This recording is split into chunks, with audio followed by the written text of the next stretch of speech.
We were driving down Florida Avenue in Tampa, and we saw this sprint car in the window of this machine shop. I'm still in school. I don't know nothing about cars yet. I mean, I know where to put the oil and stuff. So we spun around, went in there and looked at this machine. It was a big sprint car, no roll cage, no seat belts. And I made the comment, you know, it might be dangerous driving something like this. And the old man that actually drove it laid his tools down, and he come straight over there to me. He said, "Sonny, if you look at this race car and you see anything about it that scares you, you should go straight home to your mommy, because men drive these cars and we're not afraid of anything."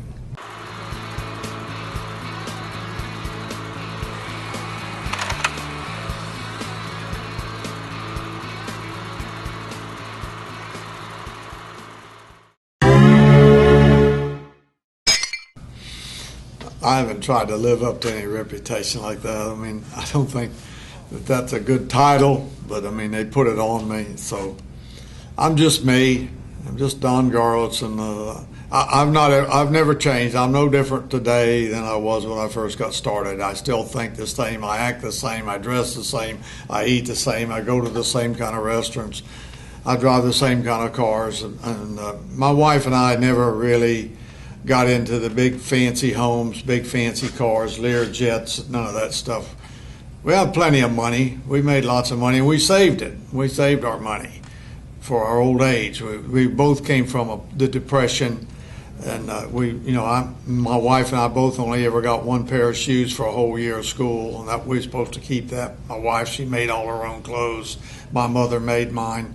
You know, and so when you're raised like that, through those formative years, that's the way you are, and I'll go to my grave like that.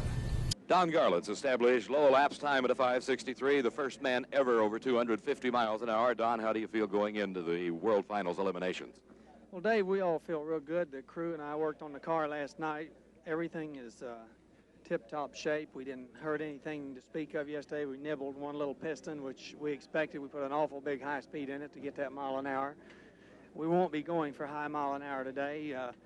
We're going to concentrate on winning the race, and I feel confident that I have as good a chance as anybody here. He has been in the first round. Don Garlits defeated Bob Struckton. Here we see the quarterfinal replay of the action as Dale Funk, pictured here, matched up against Don Garlits. Garlits previously had gone 5.63 seconds in qualifying, the quickest time ever. You must back that up under NHRA's rules within 1% to have it stand as a national record. Don Garlits meeting Dale Funk here in the quarterfinal round.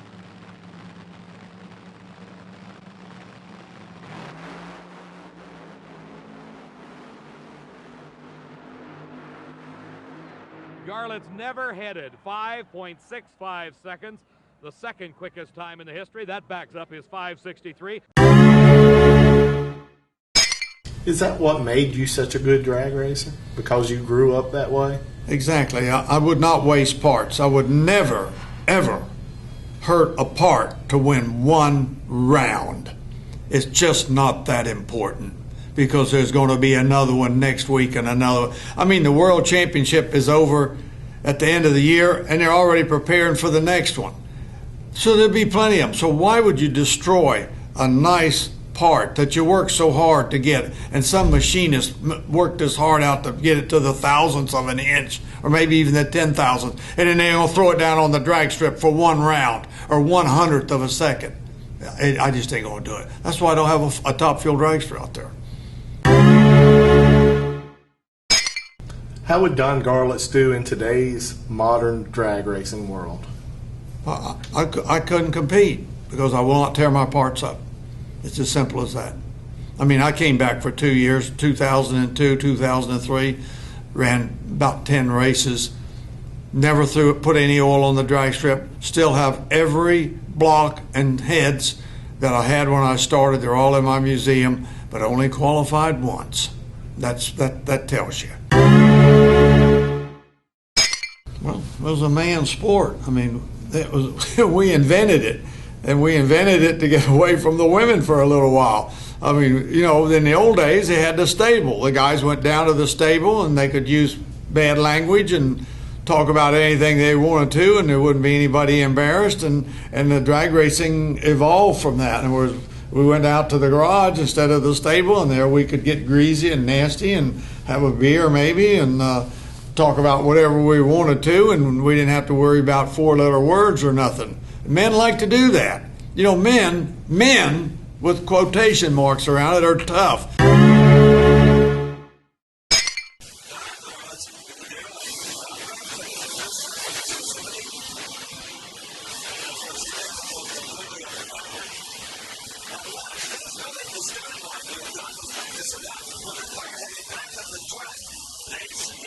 I got that electric dragster.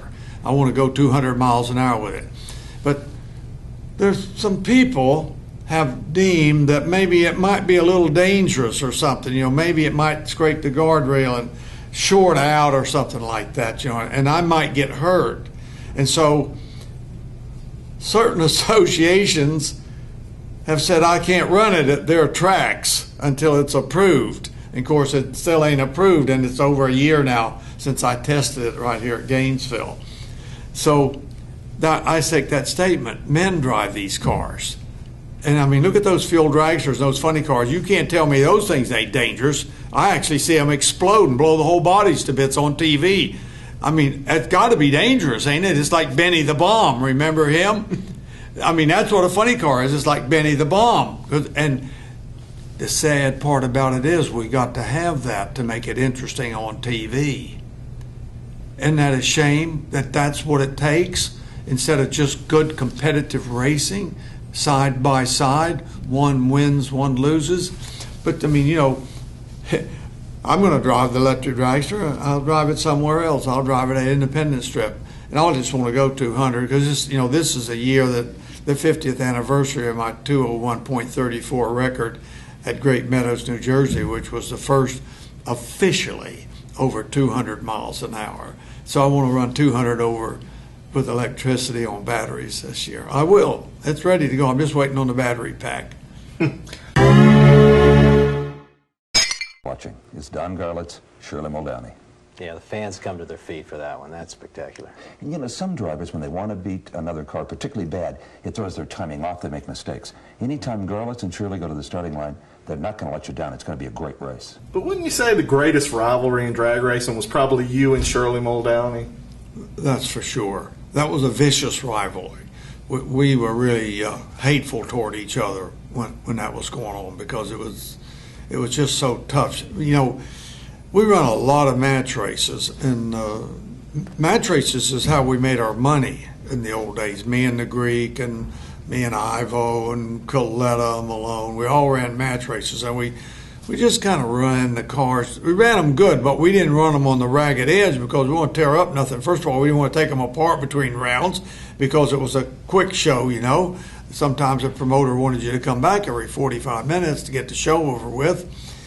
And you couldn't do that with Shirley. She ran it all out, every run, as hard as she could run. And so to beat her, you had to run like that.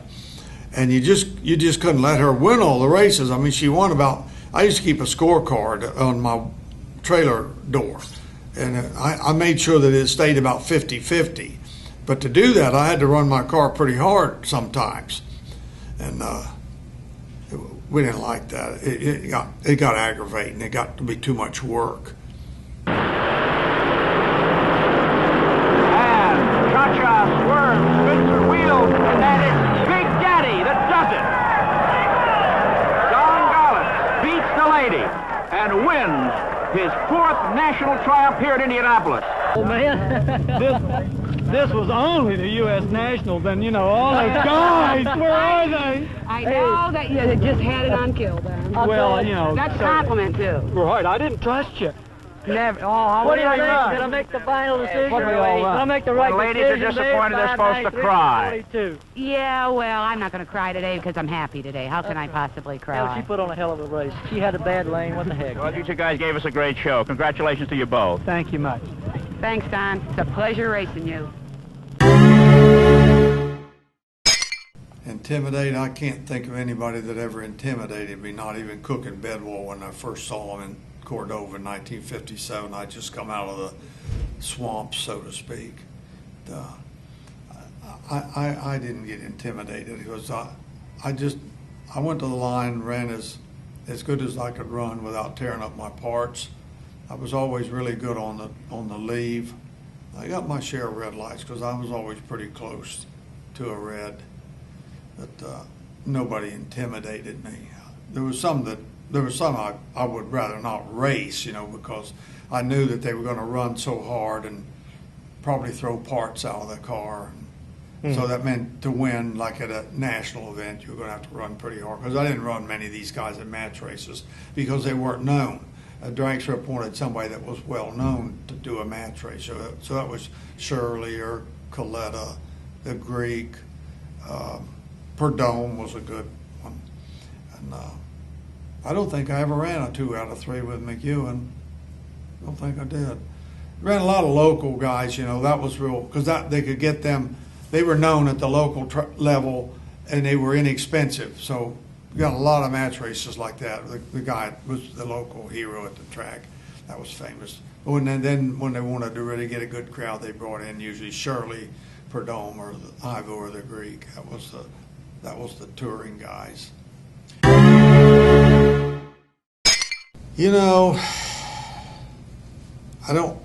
I can't think of any. A lot of people say, we know what happened at the transmission at Long Beach. A lot of people have always asked me, would you change that? And I'm afraid of messing with the time, so to speak. Suppose I went back and didn't do what caused that transmission to blow up, and it didn't blow up. Well, the darn, 6 drivers have been killed in the 2-year period leading up to that accident, and I was almost killed. I could have been. It was a piece that come up through my legs and through the cow, right in front of my face. It cut the steering shaft off right behind the steering wheel. It could have been just a little more of an angle. It just got me right in the head, and I'd been dead. So, I hate to. I'd be afraid to make any changes for the simple reason it might make some radical changes in what happened afterwards. It might cause more people to be killed, or even myself. And so I'm a firm believer in not messing with time, So you can't have regrets then. Now that my wife has passed away and I'm a widow, and I think back, the only regret I may have is that I didn't spend enough time with the family during the school term. I made a little too many races during that period of time, and I was gone too much. When we all traveled as a family, it was wonderful, but during the 9 months out of the year when the kids were in school and she stayed home and tended to them, I was going a little more than I should have. That I could change without hurting anything, that wouldn't mess with time in any way. That's about the only regret that I have. Was there any death in the sport that really affected you more than any other? There was a couple of them. One was Marvin Swartz. He was killed time trialing right beside me, and it was so uncalled for because he had a real nice car, had a 3-point roll cage on it. And those roll cages were welded onto an 058 tube. The top hoop was 058 thick. And then they mandated that the cars couldn't have those roll cages, and they had to have 5 or 6 point. And they allowed them to take those roll cages, those 3 points off those cars, and weld a new roll cage on that tube. And when they took those off, that weakened that tube, because where it was welded, then they polished it down, and they took a few thousandths of material off to do that. And then they welded the new one on, and that tube was now not 058 anymore. It had lost its integrity. And that roll cage, when he flipped into the desert, it wasn't even a bad crash. That damn 6-point cage just fell off the car, and he was exposed from the shoulders up, and it broke his neck. that affected me because I campaigned against them doing that. In other words, give them a year or so to let those cars be used up. In other words, say that the 3-point cage was only going to be allowed, say, for the next 12 months, and then after that you had to have a 5 or 6 point. But to allow the racers to take and wash that cage off there with a torch and put a new cage on was practically criminal. And that killed Marvin Swartz, just as sure as I'm sitting here. And then the other accident that really bothered me was when Mulligan he didn't get killed at the actual accident in Indy, but he died later from serious burns. And I was real close to John. He was a really likable guy. And he's the guy that came over to my car at New York National. I was having lots of trouble. I was trying to run a different kind of oil. I'd come off of Pennzoil to this other brand, which shall remain nameless, because I don't like to say things about people that, it wasn't the oil, it was the way I ran my car. It didn't work for me.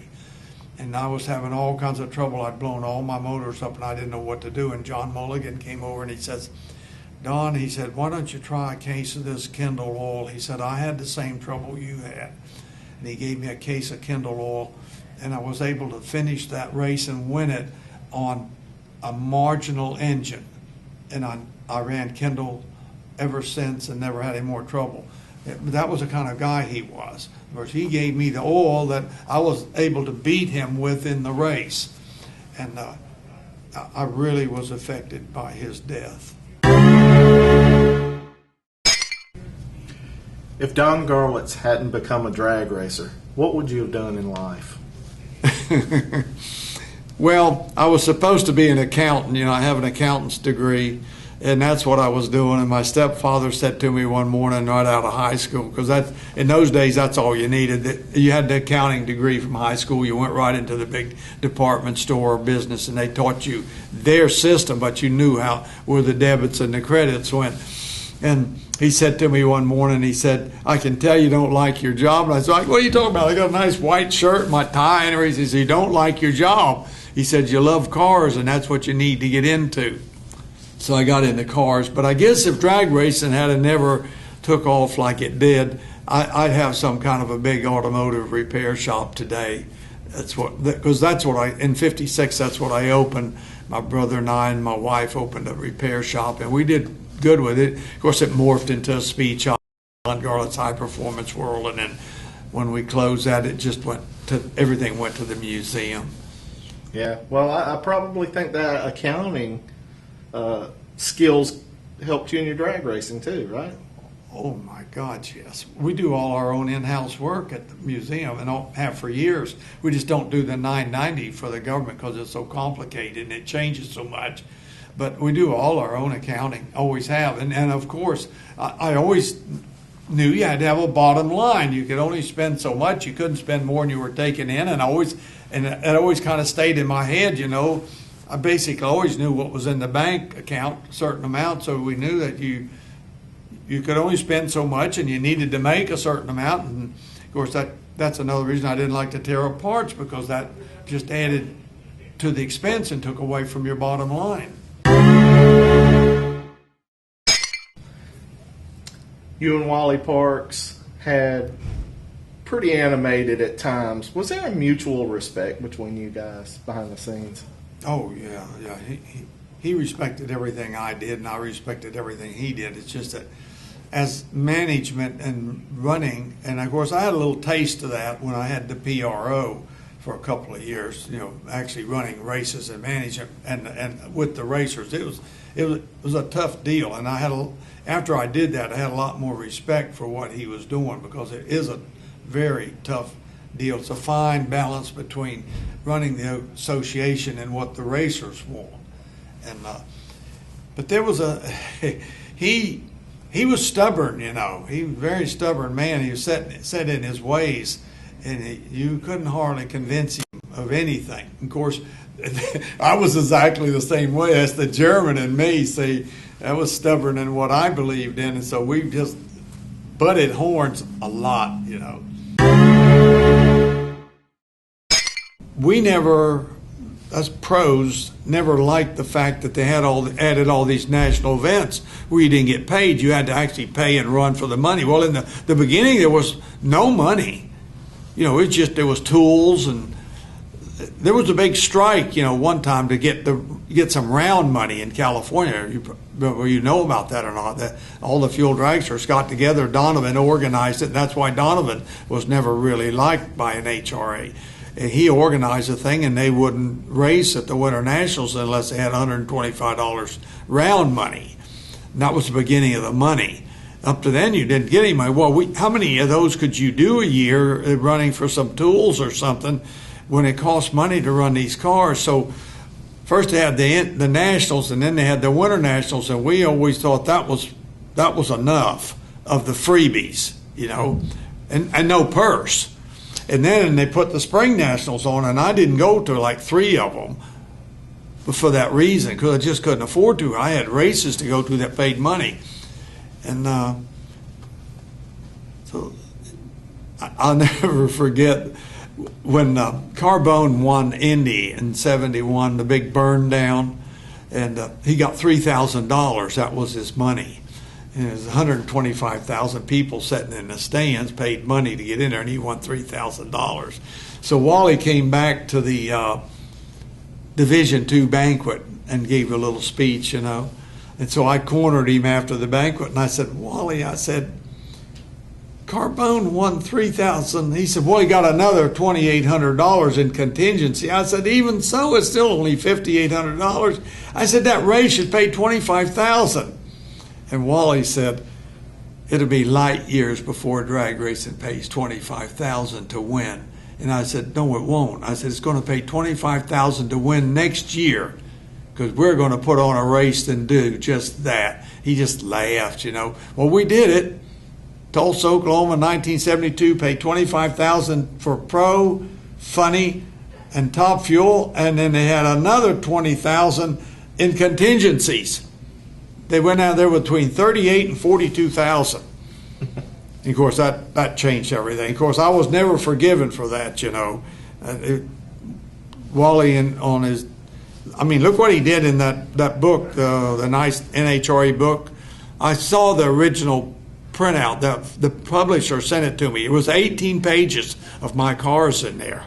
And they would keep sending it upstairs to Wally, and he'd take another page or two out. And finally, they went up and it says, Wally, the book has got to go to press. Just take everything out that you don't want in there. So he took everything out. Everything about me was taken out except footnotes. There's one picture in there that doesn't even have my name or anything on it, And that's what that. Of course, that was his final act of meanness toward me, because after that he didn't have much to say about what went on. And of course, Tom Compton and I are very close friends. He's a very nice man, and he realized that really the year all that stuff is all gone. I wasn't mad at him anymore, and I was always giving him good publicity. But Wally never forgot. He was like an elephant, and he had the memory, unbelievable memory, and he just never forgot. When you see young and up-and-coming drivers come up into the sport and get a fast track right to success, do you just want to say, look, do you not understand what I had to do to get to the point you're at? Nah, it's a whole different world now. They do it differently than I did it, I take my hat off to them. These cars are tough. They're tough to drive. They're not like the older cars.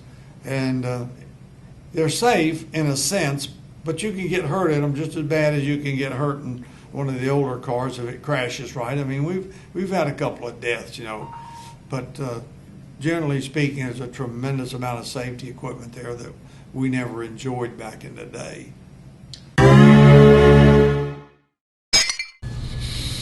I'd like them to remember me as a hard racer that was fair and didn't cheat. I don't think that I've ever found anything on my car that actually I had to get out of the race because I was cheating. I don't think that's ever happened to me. But mostly I'd like them to remember me as a good husband, father, and a family man, and that the sport, that's what the sport really is. It began that way. It wasn't like round track racing. You couldn't take your family into the pits, back in the days. And they still don't take them into the pits to my knowledge. Whereas drag racing is like that, and I would I would be an example of how it started with my family in the pits and everything, and my girls grew up in drag racing, and my wife, and we stayed married through all of it, through thick and thin, because it's a tough sport to be married in, your wife at home and you're out here on the road, things happen, and but we always stuck through it, and we realized that the marriage was important, and that I'd like to be remembered like that I did it that way.